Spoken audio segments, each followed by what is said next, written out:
இன்றைய வேத வாசிப்பு சங்கீதம் 63 அதிகாரம். தேவனே, நீர் என்னுடைய தேவன், அதிகாலமே உம்மை தேடுகிறேன்.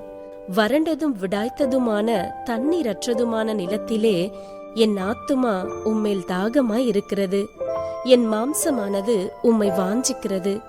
இப்படியே பரிசுத்த ஸ்தலத்தில் உம்மை பார்க்க ஆசையாயிருந்து உமது வல்லமையையும் உமது மகிமையையும் கண்டேன்.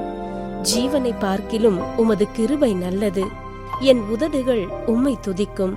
என் ஜீவனுள்ள மட்டும் நான் உம்மை துதித்து உமது வேதத்தை சொல்லி கையெடுப்பேன். நினத்தையும் கொழுப்பையும் உண்டது போல என் ஆத்துமா திருப்தியாகும். என் வாய் ஆனந்த களிப்புள்ள உதடுகளால் உம்மை போற்றும். என் படுக்கையின் மேல் நான் உம்மை நினைக்கும் போது ராட்சாமங்களில் உம்மை தியானிக்கிறேன். நீர் எனக்கு துணையாயிருந்ததினால் உமது செட்டைகளின் நிழலிலே களி கூறுகிறேன். என் ஆத்துமா உம்மை தொடர்ந்து பற்றி கொண்டிருக்கிறது. உமது வலது கரம் என்னை தாங்குகிறது. என் பிராணனை அழிக்க தேடுகிறவர்களோ பூமியின் தாழ்விடங்களில் இறங்குவார்கள். அவர்கள் பட்டயத்தால் விழுவார்கள், நரிகளுக்கு இரையாவார்கள். ராஜாவோ தேவனில் களி கூறுவார். அவர் பேரில் சத்தியம் பண்ணுகிறவர்கள் யாவரும் மேன்மை பாராட்டுவார்கள். பொய் பேசுகிறவர்களின் வாய் அடைக்கப்படும். இன்றைய நற்செய்தி நம் இருதயத்தின் மெய்யான வீடு. பாபி என்னும் நாய் அவர்கள் வீட்டாருடன் கோடை விடுமுறைக்கு சென்ற இடத்தில் தொலைந்து போனது. அது அவர்களுடைய வீட்டிலிருந்து 2200 கிலோமீட்டர் தூரத்தில் இருந்த ஒரு இடம்.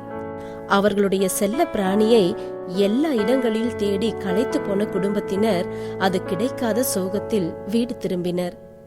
6 மாதங்கள் கழித்து குளிர்காலத்தின் இறுதியில் அழுக்கு மேனியோடு பாபி வீட்டின் கதவுக்கு முன்பாக வந்து நின்றது.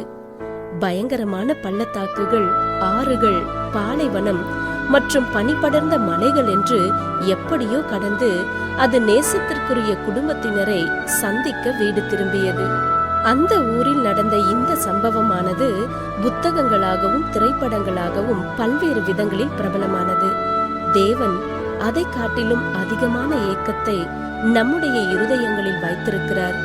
பண்டைய இறையியலாளர் அகஸ்டின் சொல்லும்போது, நீர் எங்களை உமக்காக படைத்திருக்கிறீர், எங்கள் இருதயம் உம்மிடம் சேரும் வரை அது அலைந்து திரிகிறது என்று விவரிக்கிறார்.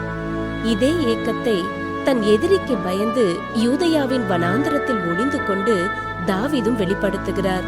தேவனே, நீர் என்னுடைய தேவன், அதிகாலமே உம்மை தேடுகிறேன். வறண்டதும் விடாய்த்ததும் தண்ணீரற்றதுமான நிலத்திலே என் ஆத்துமா உம்மேல் தாகமாய் இருக்கிறது. என் மாம்சமானது உம்மை வாஞ்சிக்கிறது. ஜீவனை பார்க்கிலும் தேவனுடைய கிருபை நல்லது என்பதினால் தாவீது தேவனை துதித்தான். அவரை அறியும் அறிவு கொப்பானது எதுவும் இல்லை. தேவனை விட்டு தூரமாயிருந்த நம்மை அவருடைய அன்பு என்னும் சுயதேசம் சேரும்படிக்கு இயேசுவின் மூலம் தேவன் நமக்கு வழியை ஏற்படுத்தி கொடுத்திருக்கிறார். நாம் அவரிடம் திரும்பும்போது நம்முடைய இருதயத்தின் மெய்யான வீட்டிற்குள் பிரவேசிக்க முடியும்.